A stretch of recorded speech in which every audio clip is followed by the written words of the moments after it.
مولاي صل وسلم دائما أبدا على حبيبك خير নতুন করে মুমিন হৃদয়ে আসে দূর করতে কালো রমজানের আলো রমজানের আলো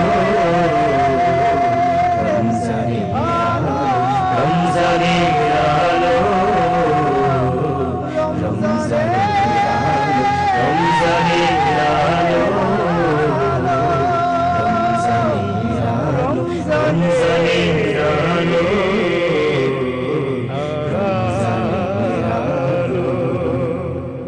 হাভেলি গ্রুপ রমজানের আলো। আসসালামু আলাইকুম ওয়া রাহমাতুল্লাহি ওয়া বারাকাতুহু। আলহামদুলিল্লাহি রাব্বিল আলামিন খালিকিস সামাওয়াতি ওয়াল আরদিন والصلاة والسلام على من كان نبيا وآدم بين الماء والطين وعلى آله وأصحابه وأهل بيته وعترته أجمعين. أما بعد فقد قال الله عز وجل في القرآن الكريم وإذا سألك عبادي عني فإني قريب أجيب دعوة الداع إذا دعان. صدق الله مولانا العظيم وصدق رسوله النبي الحبيب الكريم ونحن على ذلك من الشاهدين والشاكرين والحمد لله رب العالمين.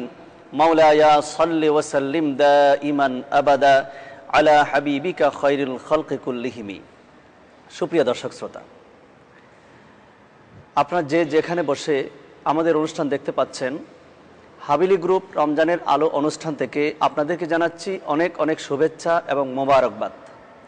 পবিত্র মাহে রমজান উপলক্ষে আমাদের এই বিশেষ আয়োজন, আমাদের এই আয়োজনে সরাসরি অংশগ্রহণ করার জন্য বিশেষ কিছু দর্শক শ্রোতা আমাদের অনুষ্ঠানে সরাসরি অংশগ্রহণ করার জন্য এসেছেন। আমরা আপনাদেরকে জানাচ্ছি স্পেশালি অনেক অনেক মোবারকবাদ এবং শুভেচ্ছা। আজকে যে বিষয় নিয়ে আমরা আলোচনা করব, বিষয়টি হচ্ছে মাহে রমজান এবং অন্যান্য মাসে নফল ইবাদত সম্পর্কে। আল্লাহ পাক রব্বুল আলামিন আমাদের উপর কিছু ফরজ ইবাদত ফরজ করেছেন। সেই সমস্ত ইবাদত আমাকে করতেই হবে। যদি করি আল্লাহ পাক রব্বুল আলামিন সন্তুষ্ট হবেন, যদি না করি আমাকে শাস্তি পেতে হবে। যেমন নামাজ ফরজ, নামাজ ছেড়ে দেওয়া যাবে না, শাস্তি পেতে হবে। যাকাত বাদ দেওয়া যাবে না। রমজানের রোজা আমাকে অবশ্যই পালন করতে হবে। হজ যদি ফরজ হয় তাকে আদায় করতে হবে। কিন্তু এই সমস্ত ইবাদতের বাহিরে কিছু ইবাদত আছে নফল ইবাদত, ওই সমস্ত ইবাদতের মাধ্যমে খুব তাড়াতাড়ি মহান রব্বুল আলামিনের নৈকট্য লাভ করা যায়। আমরা আল্লাহকে পাইতে চাই, আল্লাহর সন্তুষ্টি কামনা করি, আমরা আল্লাহর নৈকট্য অর্জন করতে চাই। রব্বুল আলামিন মহানবী সাল্লাল্লাহু আলাইহি ওয়াসাল্লামের মাধ্যমে আমাদেরকে জানিয়ে দিয়েছেন, হে রাসূল, আমার বান্দারা আমার সম্পর্কে জানতে চাইবে। ওয়াইজা সালাকা ইবাদি, আমার বান্দা যখন আমার ব্যাপারে জানতে চাইবে আপনার কাছে, আপনি তাদেরকে বলে দিন, ওয়াইজা সালাকা ইবাদি আন্নি ফাইন্নী করিব, আপনি তাদেরকে বলে দিন আমি তাদের একেবারেই কাছে, আমি তাদের একেবারে নিকটে। উজিবু দাওয়াতাদ দাঈ ইযা দাআন, তারা যদি আমার কাছে কিছু চায়, কিছু আবেদন করে, কিছু প্রার্থনা করে, আমি রব্বুল আলামিন তাদের সে দোয়া কবুল করে নেই। ফরজ ইবাদত করতে হবে, ফরজের পাশাপাশি নফল ইবাদতের মাধ্যমে মহান রব্বুল আলামিনের নৈকট্য লাভ করা যায়। সহিহ বুখারী শরীফ, মিশকাত শরীফ আমাদের কাছে আছে। এই মিশকাতুল মাসাবি কিতাবের 197 পৃষ্ঠার মধ্যে আছে হাদিসে কুদসি, قال الله عز وجل ما زال عبدي يتقرب الي بالنوافل حتى احببته, আমার বান্দারা আমি আল্লাহর নৈকট্য লাভ করে কিসের মাধ্যমে? নফল ইবাদতের মাধ্যমে। নফল ইবাদত সাধনা রিয়াজতের মাধ্যমে আমি আল্লাহর নৈকট্য লাভ করে এক পর্যায়ে আমি আল্লাহ নিজেই তাদেরকে ভালোবাসি। ফাইদা আহবাবতুহু ফাকুনতু সামাহু আল্লাযী ইয়াসমাউ বিহি, আমি আল্লাহ রাব্বুল আলামিন যখন তাকে মোহাব্বত করি, ভালোবাসি, তখন তার কান আমি আল্লাহর কান হয়ে যায়। ওয়াবসরাহু আল্লাযী ইউবসিরু বিহি, এবং তার চক্ষু আমি আল্লাহর চক্ষু হয়ে যায়। তার হাত আমি আল্লাহর হাত হয়ে যায়। তার সমস্ত অঙ্গ প্রত্যঙ্গ আমি আল্লাহর কুদরতি শক্তিতে রূপান্তরিত হয়ে যায়। এমন প্রিয় বান্দারা যদি আমি আল্লাহর কাছে ওয়া ইন সাআলানি আমার কাছে কোনো কিছু প্রার্থনা করে, আবেদন করে, লা উতিয়ান্নাহু আমি আল্লাহ রাব্বুল আলামিন তাকে তা দান করে সাথে সাথে দিয়ে দেই। এসব কিছু নফল ইবাদতের মাধ্যমে। মাহে রমজানের মধ্যে নফল ইবাদত আছে কি? পবিত্র কোরআনে কারীমের তিলাওয়াত। আজকের আলোচ্য বিষয় মাহে রমজানের নফল ইবাদত। পবিত্র কোরআনে কারীমের তিলাওয়াত আমরা করব। যেহেতু রাসূল পাক সাল্লাল্লাহু আলাইহি ওয়াসাল্লাম মাহে রমজানে পবিত্র কোরআনে কারীমের শুরু থেকে শেষ পর্যন্ত তিলাওয়াত করতেন। প্রিয় নবী সাল্লাল্লাহু আলাইহি ওয়াসাল্লাম তিলাওয়াত করতেন, হযরত জিবরাইল আলাইহিস সালাম শুনতেন প্রথম থেকে শেষ পর্যন্ত। আর জিবরাইল আলাইহিস সালাম একবার তেলাওয়াত করতেন, নবীজি শুনতেন। ওয়া কানা ইয়াতাবাদারুল কোরআন পবিত্র কোরআনে কারীমের দৌড় চলতো, দৌড়। নবীজি পড়তেন, জিবরাইল ফেরেশতা শুনতেন, আর জিবরাইল ফেরেশতা তেলাওয়াত করতেন, প্যারা নবীজি শুনতেন পবিত্র কোরআনে কারীম। মাহে রমজানে একটি নফল ইবাদত করলে ৭০টি নফল ইবাদতের সওয়াব। এক খতম কোরআনে কারীম আদায় করলে ৭০ খতম কোরআনে কারীমের সওয়াব। এক রাকাত নফল নামাজ পড়লে ৭০ রাকাত নফল নামাজের সওয়াব। এক রাকাত নফল নামাজ পড়লে ৭০ রাকাত, এক রাকাত ফরজের সওয়াব। ১ টাকা দান করলে ৭০ টাকা দানের সওয়াব। ১ লক্ষ টাকা দান করলে ৭০ লক্ষ টাকার সওয়াব। এই হলো মাহে রমজানের নফল ইবাদতের ফজিলত। মাহে রমজান ছাড়া অন্যান্য মাসেও নফল ইবাদত করা যায় এবং আল্লাহ পাক রব্বুল আলামিন নফল ইবাদত করার জন্য উৎসাহিত করেছেন। এমনকি আমার প্যারা রাসূল সাল্লাল্লাহু আলাইহি ওয়াসাল্লাম মাহে রমজান ছাড়া অন্যান্য সময়ে রাতের পর রাত জেগে ইবাদত বান্দেগি করতেন, নামাজ পড়তেন। আয়েশা সিদ্দিকা রাদিয়াল্লাহু তাআলা আনহা পা মুবারক হাত্তা তাওয়াররামাত কদমাহু, নবীজি দীর্ঘক্ষণ দাঁড়িয়ে দাঁড়িয়ে নামাজ পড়তে পড়তে পা মুবারক ফুলে যেত। আয়েশা সিদ্দিকা রাদিয়াল্লাহু তাআলা আনহা নবীজির পা মুবারক টিপতে টিপতে জিজ্ঞেস করতেন, ইয়া রাসূলুল্লাহ আপনি এত কষ্ট কেন করেন? আপনার তো কোনো গুনাহ নেই, এত কান্নাকাটি কেন করেন? তখন নবীজি জবাব দিচ্ছেন, আফালা আকুনু আবদান শাকুরা, আয়েশা আমি কি আল্লাহর শুকরগুজার বান্দা হব না? নফল ইবাদতের অনেক ফজিলত। ফাতাহাজ্জাত বিহি নাফিলাতাল লাক। আমরা জানি কোন ইন্ডাস্ট্রিতে যারা চাকরি করে তাদের ৮ ঘন্টা ডিউটি, এটা তার ডিউটি, তার ফরজ, এটার এগেনস্টে তাকে বেতন দেবে। এই ৮ ঘন্টা ডিউটির পরে যদি কেউ ওভারটাইম করে, ওই ওভারটাইম করার কারণে তার মর্যাদাটা আরও বেড়ে যায়, তার পজিশনটা বেড়ে যায়, এক সময় তার প্রমোশন হয়ে যায়। মালিকের সন্তুষ্টি অর্জন করার সহজ পন্থা হচ্ছে নির্দিষ্ট ডিউটির পরে ওভারটাইম করা। সেই মালিক অবশ্যই তখন মনে করে আমার এই কর্মচারী আমার এই ইন্ডাস্ট্রির প্রতি এতই আন্তরিক, সে নিজের বাড়তি সময় দিয়ে আমার এই ইন্ডাস্ট্রিকে সামনের দিকে এগিয়ে নিয়ে যাচ্ছে। ঠিক একইভাবে নফল ইবাদত এটি একটি ওভারটাইম। এটা আল্লাহ আমাদের উপর ফরজ করেননি, না করলে কোনো শাস্তি নেই। কিন্তু কেন করছি আমরা? আমরা করছি একমাত্র আল্লাহ রসুলকে খুশি করার জন্য, আল্লাহর সন্তুষ্টি অর্জন করার জন্য।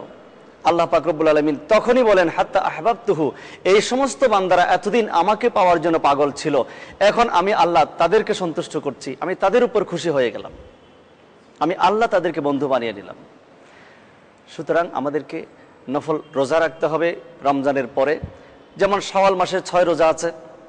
নবীজি ইরশাদ করেছেন, মান সাওমা সিত্তান, শাওয়াল মাসের মধ্যে কেউ যদি মান সাওমা রমাদান সুম্মা আতবাআহু সিত্তান ফাকাআন্নামা সাওমা আদ-দাহরা কুল্লাহ, রমজান মাসের রোজা রাখলো, এরপরে শাওয়াল মাসে গিয়ে যদি কেউ আরো 6টি রোজা রাখে নফল রোজা, নবীজি ইরশাদ করেন সেই যেন সারাটি বছর রোজা রাখলো।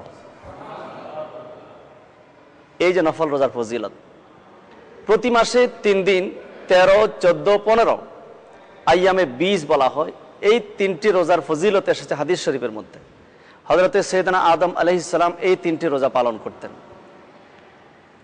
যাই হোক, আমরা নফল ইবাদত সম্পর্কে আরো অনেক হাদিস শরীফ আছে, আমাদের সময় সংক্ষিপ্ততার কারণে আজকে এতটুকু। এখন আমরা সরাসরি চলে আসব আমাদের বিশেষ আয়োজন প্রশ্নোত্তর পর্বে।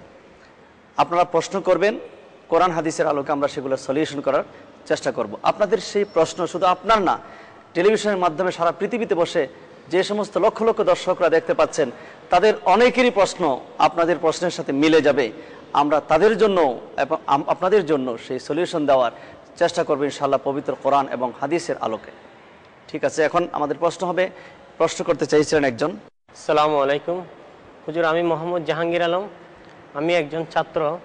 আপনার কাছে আমার প্রশ্ন হচ্ছে নফলের পরিচয় কি? হ্যাঁ, প্রথম প্রশ্ন, নফল ইবাদতের পরিচয় জানতে চেয়েছেন। আসলে নফল শব্দের অর্থ অতিরিক্ত। আল্লাহ পাক রব্বুল আলামিন আমাদেরকে যে সমস্ত দায়িত্ব ফরজ করেছেন, যেমন 5 ওয়াক্ত নামাজ, রমজান মাসের রোজা, যদি সামর্থ্য থাকে যাকাত, যদি শারীরিক সামর্থ্য আর্থিক সামর্থ্য থাকে তার উপর হজ, এই ফরজ ডিউটির পরে যে সমস্ত এবাদতের মাধ্যমে মহান রব্বুল আলামিনের সন্তুষ্টি অর্জন করা যায়, ওই সমস্ত এবাদতকে বলা হয় নফল এবাদত। এক কথায় অতিরিক্ত কাজ, অতিরিক্ত এবাদতকে কি বলা হয়? নফল এবাদত বলা হয়। আশা করি বিষয়টা ক্লিয়ার হয়ে গেছে। এবার নেক্সট কোয়েশ্চেন। আসসালামু আলাইকুম, আমার নাম মোহাম্মদ পান্না মিয়া, আমি একজন ছাত্র। হুজুর, আমি জানতে চাই, আমরা সালাতুল আওয়াবিন নামাজ পড়ি, তো সালাতুল আওয়াবিন নামাজের নিয়মগুলো যদি আপনি একটু বলে দিতেন তাহলে খুব ভালো হতো। হ্যাঁ ভাই, প্রশ্ন করেছেন এক ভাই একটি নফল নামাজের ব্যাপারে। সেই নামাজটি হলো সালাতুল আওয়াবিন। আমরা দেখি অনেক পীর মাশায়েখ, অনেক বুজুর্গানে দিন তাদের তরিকতের একটি আমল হিসেবে সালাতুল আওয়াবিন পড়ার নির্দেশিকা প্রিয় মুরিদানদেরকে দিয়ে থাকেন। এটা হাদিস শরীফের মধ্যে আছে, আল কওয়াইদুল ফিকহিয়া সহ অনেক বড় বড় হাদিসের কিতাবের মধ্যে আছে। ক্বালান নবী সাল্লাল্লাহু আলাইহি ওয়াসাল্লাম মান সাল্লা সিত্তা রাকাআতিন বাদাল মাগরিবে, মাগরিবের নামাজের পরে কেউ যদি 6 রাকাত নামাজ পড়ে, ইউকালু লাহু আল আওয়াবিন, কেউ যদি মাগরিবের নামাজের পরে 6 রাকাত আওয়াবিনের নামাজ পড়ে, কাতাবাল্লাহু লাহু ইবাদাতা 50 সানাতান, আল্লাহ পাক রব্বুল আলামিন সেই বান্দার আমল নামাতে 50 বছরের সওয়াব লিখে দেবেন। এই হলো আওয়াবিন নামাজের ফজিলত। এখন আওয়াবিন নামাজ কিভাবে পড়বেন, আওয়াবিন নামাজের পদ্ধতি কি? আওয়াবিনের নামাজ 6 রাকাত, 2 রাকাত করে নিয়ত করতে হবে, নওয়াইতু আন উসাল্লি লিল্লাহি তাআলা রাকাতায় সালাতিল আওয়াবিন, সুন্নাত রাসূলিল্লাহি তাআলা মুতাওয়াজ্জিহান ইলা জিহাতিল কাবাতিশ শরীফাত, আল্লাহু আকবার। বুজুর্গানে দিন তালিম দিয়েছেন প্রতি রাকাতে সূরা ফাতিহার সাথে 3 বার করে সূরা ইখলাস শরীফ। হাদিস শরীফে এসেছে কেউ যদি 3 বার সূরা ইখলাস পড়ে তাকে 1 খতম কোরআনের সওয়াব দান করা হয়। সূরাতুল ইখলাস সুলুসুল কোরআন, একবার সূরা ইখলাস কোরআনে কারীমের 3 ভাগের 1 ভাগের সমান। 3 বার সূরা ইখলাস পড়লে আল্লাহ পাক তাকে 1 খতম কোরআনের সওয়াব দান করেন। তাহলে প্রতি রাকাতে যদি 1 বার সূরা ফাতিহা, 3 বার সূরা ইখলাস পড়েন, তাহলে 6 রাকাতের মধ্যে 6টা খতমের সওয়াব পাওয়া যাচ্ছে। সালাতুল আওয়াবিন অত্যন্ত ফজিলতপূর্ণ একটি আমল। আল্লাহ পাক রব্বুল আলামিন আমাদেরকে এখন থেকে নিয়মিত সেই সালাতুল আওয়াবিন আদায় করার তৌফিক দান করুন, আমিন। এবার নেক্সট কোয়েশ্চেন। রমজানের আলো। আসসালামু আলাইকুম, আব্দুল লতিফ ওয়ারি। আমি সালাতুত তাসবিহ নামাজ সম্পর্কে হুজুর আপনার কাছে একটু জানতে চাই। এক ভাই প্রশ্ন করলেন যে সালাতুত তাসবিহ সম্পর্কে। সালাতুত তাসবিহ এর ফজিলত কি এবং এটার নিয়ম কি? আমরা আরও একদিন এ বিষয়ে আলোচনা করেছিলাম যে সালাতুত তাসবিহ সম্পর্কে পবিত্র বুখারী শরীফের হাদিস এবং মিশকাতুল মাসাবি কিতাবের মধ্যে এই হাদিসখানে এসেছে। রাসূল পাক সাল্লাল্লাহু আলাইহি ওয়াসাল্লাম চাচা হযরতে আব্বাস রাদিয়াল্লাহু তাআলা আনহুকে প্রশ্ন করেছিলেন, বলেছিলেন, চাচা আমি কি আপনাকে এমন একটা আমলের কথা বলবো না? হাল আদুল্লুকুম আলা আমালিন, আমি কি আপনাকে এমন একটা আমলের কথা বলবো না যে আমলটি করলে আপনার দিনের রাতের সমস্ত গুনাহ মাফ হয়ে যাবে, আপনার ছোট বড় সমস্ত বিপদ চলে যাবে? হযরত আব্বাস রাদিয়াল্লাহু তাআলা আনহু বললেন, হ্যাঁ নিশ্চয়ই আমাকে বলবেন। তখন নবীজি সালাতুত তাসবিহ হযরত আব্বাস রাদিয়াল্লাহু তাআলা আনহুকে শিখিয়ে দিলেন। সালাতুত তাসবিহ শিখিয়ে দেওয়ার পরে নবীজি বললেন, আপনি যদি সম্ভব হয় এই নামাজ প্রতিদিন 1 বার করে পড়বেন, যদি সম্ভব না হয় প্রতি সপ্তাহে 1 বার। তাও যদি সম্ভব না হয় প্রতি মাসে একবার পড়বেন। তাও যদি সম্ভব না হয় আপনি প্রতি বছরে কমপক্ষে একবার পড়বেন। তাও যদি কোনো কারণে না পারেন আপনার জীবনে যেন একবার মিস না হয়। এত গুরুত্বপূর্ণ এই সালাতুত তাসবিহ। সালাতুত তাসবিহের নিয়মটা আমি বলবো, আপনারা খুব মনোযোগ দিয়ে শুনবেন। নবীজি একটা দোয়া শিখিয়ে দিলেন, সেই দোয়াটা হচ্ছে এই, সুবহানাল্লাহি ওয়ালহামদুলিল্লাহি ওয়ালা ইলাহা ইল্লাল্লাহু আল্লাহু আকবার। আমি আবার বলছি, যারা টেলিভিশনের পর্দায় দেখতে পাচ্ছেন তারাও খেয়াল করবেন। এই নামাজের ফজিলত সম্পর্কে স্বয়ং রাসূলুল্লাহ সাল্লাল্লাহু আলাইহি ওয়াসাল্লাম চাচা হযরত আব্বাস রাদিয়াল্লাহু তাআলা আনহুকে বর্ণনা করলেন এবং শিখিয়ে দিলেন, পড়ার জন্য তাকিদ দিলেন। কতটুকু গুরুত্বপূর্ণ হলে নবীজি এতটুকু জোর দিয়ে তাকিদ দিয়েছিলেন। দোয়াটা আমি আবার বলছি, সুবহানাল্লাহি ওয়ালহামদুলিল্লাহি ওয়ালা ইলাহা ইল্লাল্লাহু আল্লাহু আকবার। সুবহানাল্লাহি ওয়ালহামদুলিল্লাহি ওয়ালা ইলাহা ইল্লাল্লাহু আল্লাহু আকবার। সালাতুত তাসবিহ 4 রাকাত বিশিষ্ট। কয় রাকাত? 4 রাকাত। এক নিয়তে 4 রাকাত। নওয়াইতু আন উসাল্লিয়া লিল্লাহি তাআলা 4 রাকাতে সালাতুত তাসবিহ। সুন্নাতু রাসূলিল্লাহি তাআলা মুতাওয়াজ্জিহান ইলা জাহাতিল কাবাতিশ শরীফাতে আল্লাহু আকবার। আরবি নিয়ত যদি না পারেন বাংলা নিয়ত করবেন। 4 রাকাতের সালাতুত তাসবিহ নামাজ কিবলামুখী হয়ে আদায় করছি, আল্লাহু আকবার, এই নিয়ত করলেও চলবে। কিন্তু আপনাকে সেই দোয়াটা মুখস্থ করতেই হবে, সুবহানাল্লাহি ওয়ালহামদুলিল্লাহি ওয়ালা ইলাহা ইল্লাল্লাহু আল্লাহু আকবার। প্লিজ আপনারা আমার সাথে একটু পড়েন, সুবহানাল্লাহি ওয়ালহামদুলিল্লাহি ওয়ালা ইলাহা ইল্লাল্লাহু আল্লাহু আকবার। সুবহানাল্লাহি ওয়ালহামদুলিল্লাহি ওয়ালা ইলাহা ইল্লাল্লাহু আল্লাহু আকবার। এই দোয়াটা 4 রাকাত নামাজের মধ্যে আপনাকে পড়তে হবে 300 বার। কতবার? 300 বার। নামাজ কয় রাকাত? 4 রাকাত। 4 রাকাত নামাজে 300 বার পড়তে হবে, প্রতি রাকাতে 75 বার করে। প্রতি রাকাতে কয়বার? 75 বার।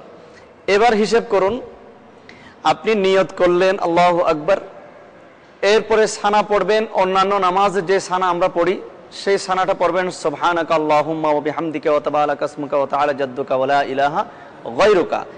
এই সানা পড়ে এরপর আমরা সাধারণত সূরা ফাতিহা শুরু করি, এরপর আরেকটা সূরা মিলিয়ে পড়ি। সূরা ফাতিহা পড়ার আগে, আমি আবার বলছি, সানা পড়ার পর সূরা ফাতিহার আগে ওই দোয়াটা 15 বার পড়বেন। কয়বার? কোন দোয়া? সুবহানাল্লাহি ওয়ালহামদুলিল্লাহি ওয়ালা ইলাহা ইল্লাল্লাহু আল্লাহু আকবার। এটা সানার পরে সূরা ফাতিহার আগে কয়বার? 15 বার। 15 বার শেষ করে সূরা ফাতিহা পড়লেন, অন্য আরেকটা সূরা পড়লেন, রুকুতে যাওয়ার আগে পড়বেন 10 বার। কোন দোয়া? সুবহানাল্লাহি ওয়ালহামদুলিল্লাহি ওয়ালা ইলাহা ইল্লাল্লাহু আল্লাহু আকবার। রুকুতে যাওয়ার আগে কয়বার? 10 বার। আগে পড়েছেন 15 বার, এখন পড়লেন 10 বার, মোট কত হলো? 25 বার।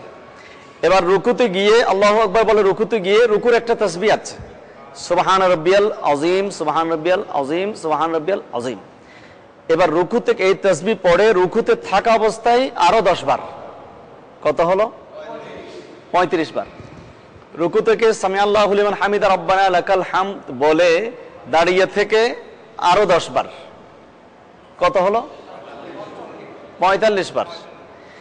এরপর আল্লাহু আকবার বলে সিজদায় গেলেন, সিজদায় গিয়ে তাসবিহ পড়বেন, সুবহান রাব্বিয়াল আলা, সুবহান রাব্বিয়াল আলা, সুবহান রাব্বিয়াল আলা। এই তাসবিহ পড়ে সিজদায় থাকা অবস্থায় আরো 10 বার। কত হলো? 55 বার। এবার সিজদা থেকে উঠে 2 সিজদার মাঝখানে বসে আরো 10 বার। কত হলো? 65 বার। এবার আল্লাহু আকবার বলে দ্বিতীয় সিজদায় গিয়ে সিজদার তাসবিহ পড়ার পর আরো 10 বার। কত হলো? 75 বার। তাহলে এক রাকাতে 75 বার করে 4 রাকাতে 300 বার। আমি আবার বলছি, প্রথমে নিয়ত করে সানা পড়ে 15 বার, এরপরে সূরা ফাতিহা অন্যান্য সূরা পড়ে রুকুতে যাওয়ার আগে 10 বার, রুকুতে গিয়ে 10 বার, রুকু থেকে উঠে 10 বার, প্রথম সিজদায় গিয়ে 10 বার, 2 সিজদার মাঝখানে বসে 10 বার, দ্বিতীয় সিজদায় গিয়ে আরো 10 বার, 75 বার হয়ে গেল। এক এক রাকাতে 75 বার, 4 রাকাতে 300 বার পড়ে সালাতুত তাসবিহ যদি সম্ভব হয় প্রতিদিন, তা সম্ভব না হলে সপ্তাহে একবার, তাও যদি সম্ভব না হয় মাসে একবার, তাও যদি সম্ভব না হয় বছরে একবার, তাও যদি সম্ভব না হয় জীবনে একবার আমাদেরকে এই নামাজ পড়তেই হবে। রাসূল পাক সাল্লাল্লাহু আলাইহি ওয়াসাল্লাম যেহেতু আমাদেরকে এই নামাজের তালিম দিয়েছেন নবীজির চাচা হযরত আব্বাস রাদিয়াল্লাহু তাআলা আনহুর মাধ্যমে। আশা করি নামাজের নিয়মটা আপনাদের রপ্ত হয়ে গেছে এবং নামাজের ফজিলত সম্পর্কে আপনারা জানতে পেরেছেন। আল্লাহ পাক রব্বুল আলামিন আমাদেরকে এই নামাজ পড়ার তৌফিক দান করুন, আমিন। এবার নেক্সট কোয়েশ্চেন। আসসালামু আলাইকুম, আমি মোহাম্মদ কামরুজ্জামান, ছাত্র, সরকারি তিতুমির কলেজ। হুজুর, আমার একটি প্রশ্ন। আমরা ওজিবার মধ্যে পেয়ে থাকি দুরুদে হাজারি ও দুরুদে লাকি, এর ফজিলত কি? মেহরবানি করে বললে উপকৃত হব। আরেক ভাই প্রশ্ন করলেন দুরুদে লাকি এবং দুরুদে হাজারি শরীফ সম্পর্কে। আমরা দেখি অনেক দুরূদ শরীফ, দুরূদ শরীফের একটা কিতাবে আছে দালাইলুল খায়রাত, লিখেছেন মুহাম্মদ ইবনে সুলাইমান আল জাজুলি রহমতুল্লাহি আলাইহি। দুরূদ শরীফের আর একটা কিতাব আছে, বিখ্যাত কিতাব। কোরআন শরীফ যেমন 30 পারা, সহিহ বুখারী শরীফ 30 পারা, আরো একটি দরুদ শরীফ আছে 30 পারা। সেই দরুদ শরীফের নাম হচ্ছে মজমুয়ে সালাওয়াতের রাসূল। কোরআন শরীফের মধ্যে যেমন 6666 আয়াত, ওই 30 পারা দরুদ শরীফের কিতাবের মধ্যে 6666 দরুদ শরীফ আছে। লিখেছেন খাজায়ে খাজাগান, খলিফায়ে শাহ জিলান, খাজা আব্দুর রহমান চৌরবী রহমতুল্লাহি আলাইহি, যিনি আলেমে এলমে লাদুনি ছিলেন। দুনিয়াবি কোনো শিক্ষা প্রতিষ্ঠানে লেখাপড়া করেননি, কোনো স্কুলে কোনো মাদ্রাসায় লেখাপড়া না করে উচ্চাঙ্গের আরবি ভাষায় 30 পারা দরুদ শরীফ লিখতে পারা, এটা চারটিখানি কথা না। তাকে জিজ্ঞেস করা হলো, আপনি তো লেখাপড়া জানেন না, আপনি কোনো মাদ্রাসায় লেখাপড়া করেননি, কোনো স্কুলে পড়েননি, কোনো কলেজে পড়েননি, বিশ্ববিদ্যালয়ে লেখাপড়া করেননি, আপনি এই এত বড় ভলিউম 30 পারা দরুদ শরীফ আপনি কিভাবে লিখলেন? উনি বলেন যে আমি তো লিখি নাই, আমি শুধু কলম নিয়ে বসেছিলাম, আমার পেয়ারা নবীজি আমাকে যা বলেছেন আমি তাই লিখেছি। এই হলো আল্লাহর ওলিদের কারামত।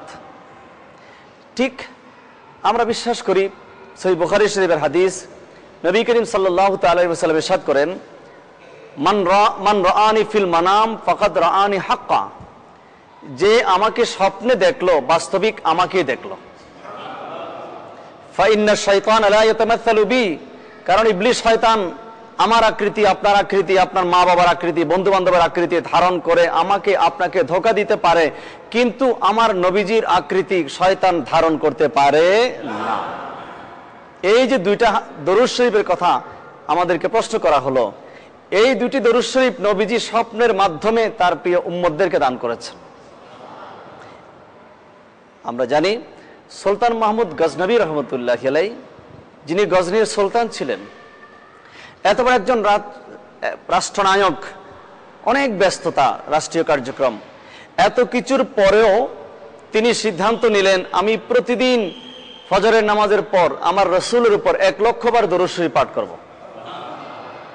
কত বড় আশিক রসুল ছিলেন! যেমন সিদ্ধান্ত তেমন কাজ। ফজরের নামাজের পরে শুরু করলেন দরুদ শরীফ পড়া। আপনি চিন্তা করুন, একজন মানুষ যদি দৈনিক 1 লক্ষ বার দরুদ শরীফ পড়ে, উনি বাকি কার্যক্রম কেমনে করবেন? উনি যেহেতু সিদ্ধান্ত নিয়েছেন নবীজির উপর দরুদ শরীফ পড়বেন, হযরত উবাই ইবনে কাব রাদিয়াল্লাহু তাআলা আনহু যেভাবে নবীজির কাছে এসে আবেদন করেছিলেন, ইয়া রাসূলুল্লাহ, আমি আপনার উপর দরুদ শরীফ পড়তে চাই, বেশি বেশি দরুদ শরীফ পড়তে চাই, আমি আপনার কাছে জানতে চাই কতক্ষণ দরুদ শরীফ পড়ব? নবীজি জবাব দিয়েছিলেন, যতক্ষণ তোমার ভালো লাগে ততক্ষণ পড়ো। তিনি বললেন, ইয়া রাসূলুল্লাহ, আমি আমার দিনের অর্ধেক সময় আপনার উপর দরুদ শরীফ পাঠ করব। নবীজি বললেন, ভালো, তবে তার চাইতে বেশি পড়তে পারলে তোমার জন্য ভালো।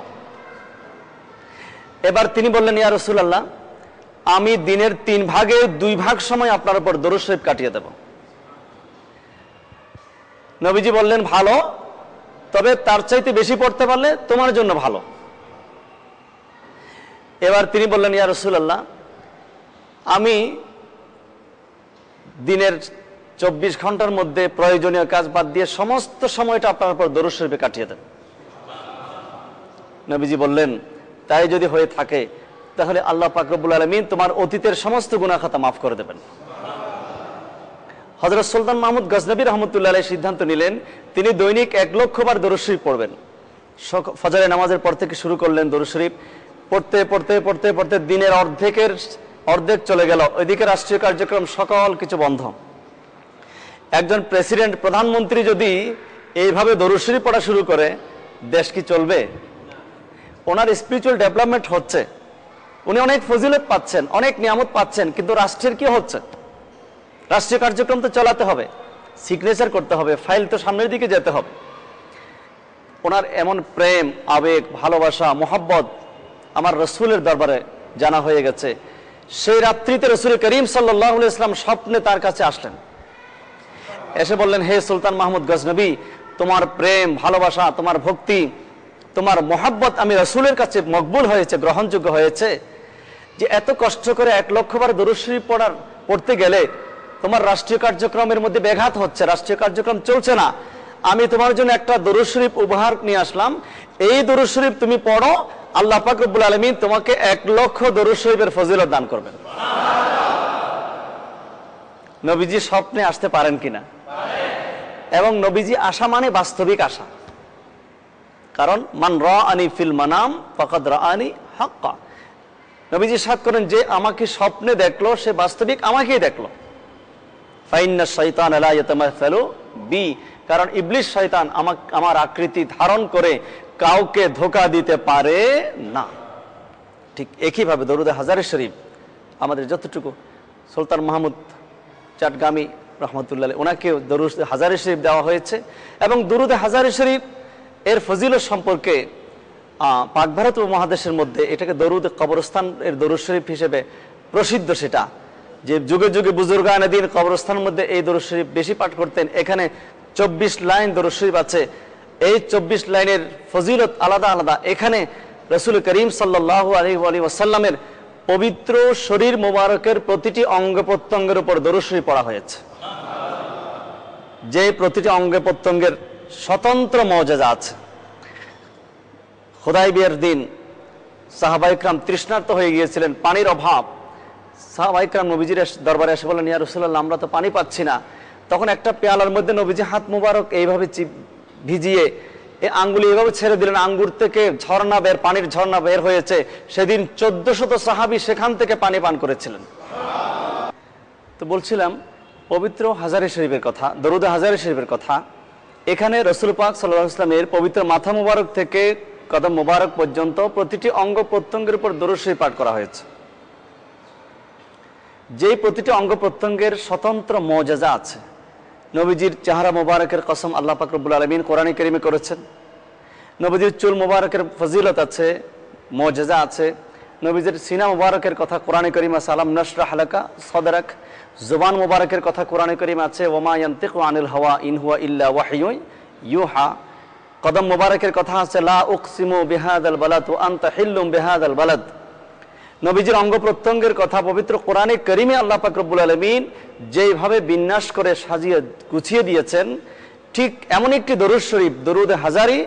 এই দরুদে হাজারি শরীফের মধ্যেও নবীজির অঙ্গ প্রত্যঙ্গের উপর দরুদ শরীফ পড়ে এখানে সুন্দর করে সাজিয়ে দেওয়া হয়েছে দরুদ শরীফকে। সুতরাং এমন একটি দরুদ শরীফের ফজিলত কত থাকতে পারে এটা বর্ণনা করার অবকাশ রাখে না। আমরা এই দরুদ শরীফ পড়ব বেশি বেশি এবং ফজিলত অর্জন করব। এই দুনিয়াতে অনেক আশেক, অনেক প্রেমিকরা বিভিন্ন ভাষায় বিভিন্ন স্টাইলে নবীজির শানে দরুদ সালাম লিখেছেন। কখন কার দরুদ শরীফ নবীজির দরবারে কিভাবে কবুল হয়েছে সেটা আল্লাহর রাসূল ভালো জানেন। দালাইলুল খায়রাত একটা কিতাব আছে, যে কিতাবের কথা একটু আগে আমি বললাম। লিখেছেন আল্লামা মুহাম্মদ ইবনে সুলাইমান আল জাজুলি রহমতুল্লাহি আলাইহি। উনি বিশ্ববিখ্যাত মুহাদ্দিস এবং অনেক বড় একজন বুজুর্গ। তিনি একদিন এক রাস্তা দিয়ে যাচ্ছিলেন, ওনার সাথে ওনার কিছু ভক্তবৃন্দ ছিল। এমন এক সময় এসে ওনার পানির প্রয়োজন হয়েছে, অজু করার প্রয়োজন, কারো গোসল করার প্রয়োজন, কারো পানি পান করার প্রয়োজন। কিন্তু মরুভূমির মাঝখানে কোথাও কোনো পানি খুঁজে পাওয়া যাচ্ছে না। এক পর্যায়ে দেখা গেল একটি কূপ দেখা গেল। ওই কূপের পাশে এসে দেখে পানি এত নিচে যেখান থেকে পানি উঠানো সম্ভব না। উনি হতাশ হয়ে গেলেন। ওনার যারা শাগরিদ ছিলেন তারাও মন পেরেশান। ঠিক সেই মুহূর্তে হঠাৎ করে তিনি দেখলেন পাশে একটা বাড়িতে জানলার পাশ দিয়ে মাথা বের করে একটা ছোট মেয়ে কিলকিল করে হাসছে। উনি মনটা আরো পেরেশান করলেন যে এমনিতে পানি পাচ্ছি না, আমার দুঃখ, এরপরে বাচ্চা মেয়েটা আমাদের দিকে হাসছে। তো উনি মেয়েটাকে ডাকলেন যে বাবা তুমি হাসছো কেন? মেয়েটি বলল যে আমি হাসছি এই জন্য, আপনি এত বড় একজন বুজুর্গ ব্যক্তি, আপনাকে সবাই সম্মান করে, আপনি অনেক বড় একজন ব্যক্তি, আমার হাসি পাচ্ছে, আপনি এত বড় হয়ে এত বড় বুজুর্গ হয়ে পানি উঠাতে পারছেন না। উনি অত্যন্ত বিনয়ের সাথে বললেন মা তুমি কি পানি উঠিয়ে দিতে পারবে?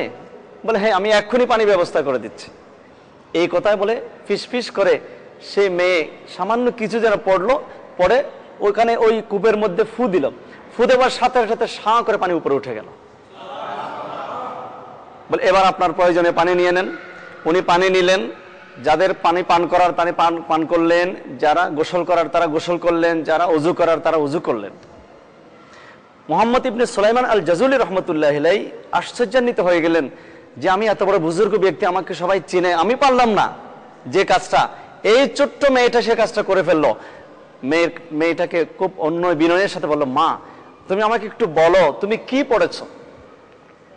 মেয়েটি বলল হুজুর আমি লম্বা চওড়া কোনো দোয়া দরুদ পড়ি নাই, আমি বড় ধরনের কোনো সূরাও পড়ি নাই, বড় কিছু পড়ি নাই, আমি আমার রাসূলের উপর কয়েকবার দরুদ শরীফ পড়েছি। নবীজির শানে কয়েকবার দরুদ শরীফ পড়ে আমি ওই কূপের মধ্যে থুতু নিক্ষেপ করার সাথে সাথে রব্বুল আলামিন সেই নিচ থেকে পানি উপরে উঠিয়ে দিয়েছেন। হযরত মুহাম্মদ ইবনে সুলাইমান আল জাজুলি রহমতুল্লাহি আলাইহি সেদিন থেকে প্রতিজ্ঞা করলেন যে আমার প্যারা নবীর দরুদ শরীফের মধ্যে কি ফজিলত আছে, কি নিয়ামত আছে, আমি আজকে থেকে গবেষণায় নেমে গেলাম।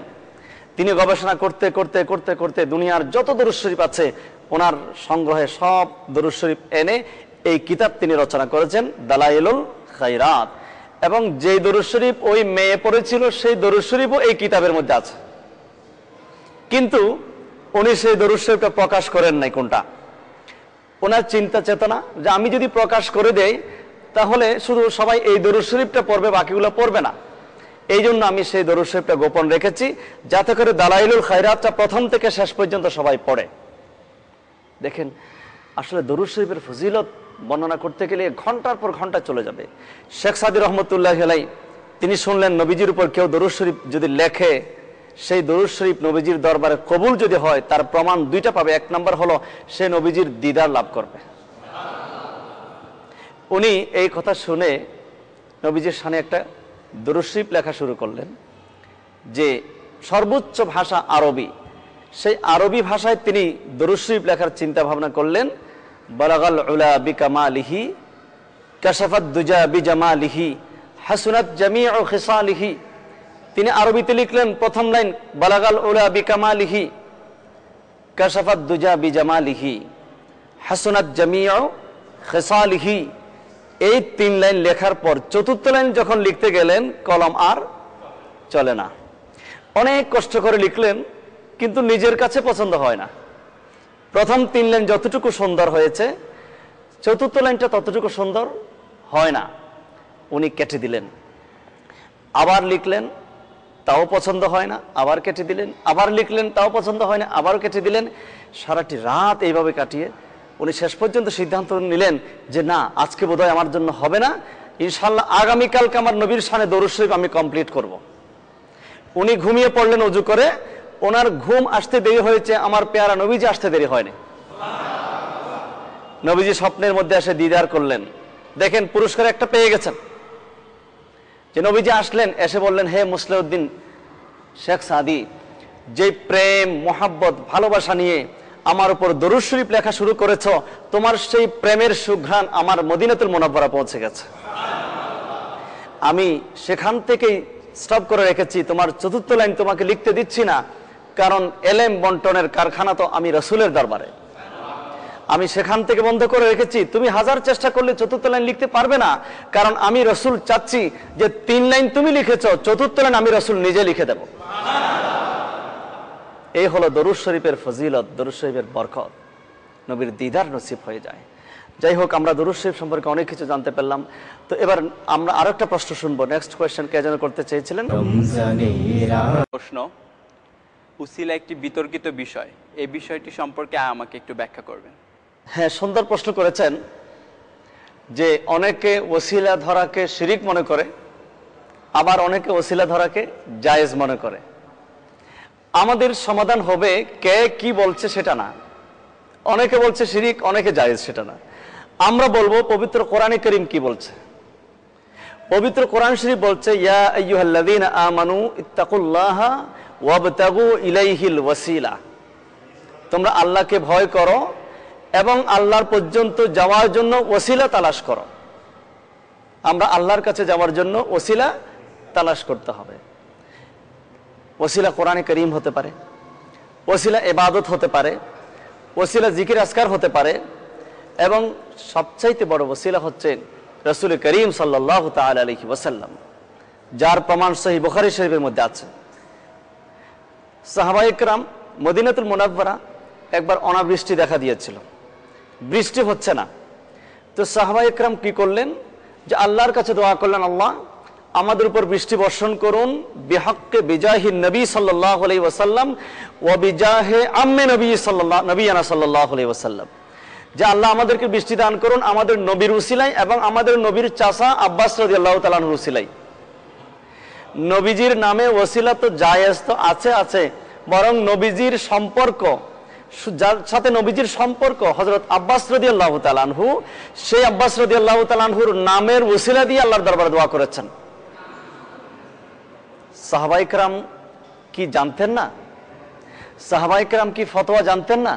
সাহাবায়ে কেরামের কি কোনো ইলম কালাম ছিল না? সাহাবায়ে কেরাম কি কোরআন হাদিস বুঝতেন না? নবীজি ইরশাদ করেছেন, খায়রুল কুরুনি কারনি সুম্মা আল্লাযীনা ইয়ালুনাহুম সুম্মা আল্লাযীনা ইয়ালুনাহুম, যে এই সমস্ত সাহাবায়ে কেরামদের সম্পর্কে নবীজি সার্টিফাই করেছেন। আসহাবি কান নুজুম বিআইয়িহিম ইক্তাদাইতুম ইহতাদাইতুম, আমার সমস্ত সাহাবীরা আকাশের নক্ষত্রের মতো, এক একজন সাহাবীকে তোমরা যদি ফলো করো তোমরা হেদায়েত পেয়ে যাবে। সেই সাহাবায়ে কেরাম আল্লাহর দরবারে ওসিলা ধরলেন নবীজিকে, শুধু নবীজিকে না, নবীজির চাচাকে, ওবিজাহে ওবিহাক্কে আম্মে নবিয়ানা সাল্লাল্লাহু আলাইহি ওয়াসাল্লাম, নবীজির চাচার ওসিলা ধরে যদি দোয়া করা যায় তাহলে নবীজির ওসিলায় দোয়া করা যাবে না কেন? আসলে ওসিলা নিয়ে আল্লাহর দরবারে দোয়া করতে কোনো বাধা নিষেধ নাই, বরং এটা দোয়া কবুল হওয়ার জন্য একটা মাধ্যম, ওসিলা। নবীজি ইরশাদ করেন, মা মিন দুআইন ইল্লা ইউআল্লাকু বাইনাস সামাই ওয়াল আরদ হাত্তা ইউসাল্লা আলা নবী সাল্লাল্লাহু আলাইহি ওয়াসাল্লাম, আমরা যত দোয়া করি সমস্ত দোয়া আসমান এবং জমিনের মাঝখানে ঝুলন্ত থাকে। কতক্ষণ? যতক্ষণ পর্যন্ত নবীজির উপর দরুদ শরীফ পড়া হবে না। আমার সেই দোয়া কবুল হওয়ার ওসিলা হচ্ছে দরুদ শরীফ। এইভাবে ওসিলা ওসিলা ওসিলা, ওসিলার পক্ষে অনেক অনেক দলিল আছে। সুতরাং আল্লাহর দরবারে আমরা দোয়া করব, ওসিলা গ্রহণ করব। ওসিলা গ্রহণ করলে আল্লাহর প্রিয় বস্তু দ্বারা, আপনি বাইহাকি শরীফের হাদিস আল মাওয়াহিবুল লাদুনিয়া আমাদের কাছে আছে, আল মাওয়াহিবুল লাদুনিয়া কিতাবের মধ্যে আছে, যে হযরতে সৈয়দনা আদম আলাইহিস সালাম বেহেশত থেকে বের হওয়ার পর 350 বছর কান্নাকাটি করলেন। কান্নাকাটি করার পর একদিন আল্লাহর দরবার দোয়া করলেন, আল্লাহ তুমি মুহাম্মদুর রাসূলুল্লাহ সাল্লাল্লাহু আলাইহি ওয়াসাল্লামের ওসিলায় আমার তওবা কবুল করো। সর্বশেষ আদম আলাইহিস সালাম দোয়া করলেন আমাদের নবীর নামের ওসিলায়। আল্লাহ পাক রব্বুল আলামিন বললেন, আদম কাইফা আরিফতা, তুমি তাকে কিভাবে চিনতে পেরেছো? আমি তো এখনো ওনাকে দুনিয়াতে পাঠাইনি। আদম আলাইহিস সালাম বললেন, আল্লাহ যেদিন আপনি আমাকে সৃষ্টি করেছিলেন সেদিন আমি উপরের দিকে তাকিয়েছিলাম, আমার চোখের সামনে আপনার আরশের পায়া, সেখানে আপনার নামের সাথে আমি সেই নাম মোবারক দেখেছিলাম। আমি বুঝতে পারলাম এই পৃথিবীতে সবচাইতে প্রিয় নাম আপনার কাছে সেটা, সেই মুহাম্মদুর রাসূলুল্লাহ সাল্লাল্লাহু আলাইহি ওয়াসাল্লামের নামের উসিলায় আমি আপনার কাছে দোয়া করলাম। আল্লাহ পাক রব্বুল আলামিন বললেন, আদম তিনি যদি না হতেন আমি তোমাকেও সৃষ্টি করতাম না এবং আসমান জমিন কিছু সৃষ্টি করতাম না। লাউলাহু লামা খলাকতুকা ওয়ালা খলাকতুস সামা ওয়াল আরদ, তো আমরা আজকে ওসিলা সম্পর্কে জানতে পেরেছি। আসসালামু আলাইকুম, আমি মোহাম্মদ আবু আক্তার ফকির, একজন ব্যবসায়ী। হজে যাওয়ার ব্যাপারে নগদ অর্থ থাকা সত্ত্বেও জমি বিক্রি করার কোনো বিধান আছে কি? আরেক ভাই প্রশ্ন করেছেন যে নগদ টাকা যদি কারো কাছে নগদ টাকা যদি না থাকে জমি বিক্রি করে হজে যাওয়া যাবে কিনা। তো জমি যদি অনেক জমি থাকে তো এটাও তো তার নগদ টাকা, জমির মালিক মানে তো টাকার মালিক, একই কথা। ওয়ালিল্লাহি আলান নাস হিজ্জুল বাইত মান ইসতাতা ইলাইহি সাবিলা। আল্লাহ পাক রব্বুল আলামিন বলেছেন যার অর্থ সামর্থ্য আছে এবং শারীরিক সামর্থ্য আছে, এরপরে তার উপর জাকাত ফরজ, সেই জন্য জাকাত, তার উপর হজ ফরজ, সেই জন্য হজ করে। নবীজি বলেন হজ ফরজ হওয়ার পরে যদি কেউ না করে, আমি তাকে সে ইহুদি হয়ে মারা গেল নাকি নাসারা হয়ে মারা গেল, সে ব্যাপারে আমি তাকে সতর্ক করছি। হজ ফরজ হলে জমি থাকুক, যদি সামর্থ্য থাকে সে জমি বিক্রি করে সে হজ করবে, জমিটার মালিকও তো সে। সুপ্রিয় দর্শক, আজকে আমরা মাহে রমজানের নফল ইবাদত এবং অন্যান্য মাসের নফল ইবাদত সম্পর্কে জানলাম, কোরআন কারীমের তেলাওয়াত সম্পর্কে জানলাম, নফল রোজা সম্পর্কে জানলাম, দরুদ শরীফ সম্পর্কে জানলাম, সালাতুল আওয়াবিন সম্পর্কে জানলাম, দুরূদ শরীফ সম্পর্কে জানলাম, সালাতুত তাসবিহ সম্পর্কে জানলাম, ওসিলা সম্পর্কে জানলাম, হজের কিছু প্রাসঙ্গিক মাসলা মাসাইল সম্পর্কে আমরা জানলাম। আমরা এসব কিছু আমরা আমাদের ব্যক্তি জীবনে বাস্তবায়ন করব, আমাদের সমাজে বাস্তবায়ন করব। আজকের এই অনুষ্ঠান যারা দেখেছেন এবং যারা দেখেননি সবার কাছে আমরা এই আলোচনাগুলা ছড়িয়ে ছিটিয়ে দেব এবং এই মতে আমরা আমল করে আমাদের জীবনকে ধন্য করব। আল্লাহ পাক রব্বুল আলামিন আমাদের সকলকে তৌফিক দান করুন। আজকে এতটুকু, আগামী দিনের অনুষ্ঠান দেখার আমন্ত্রণ জানিয়ে আজকের মতো বিদায় নিচ্ছি। আসসালামু আলাইকুম ওয়া রাহমাতুল্লাহি ওয়া বারাকাতুহু।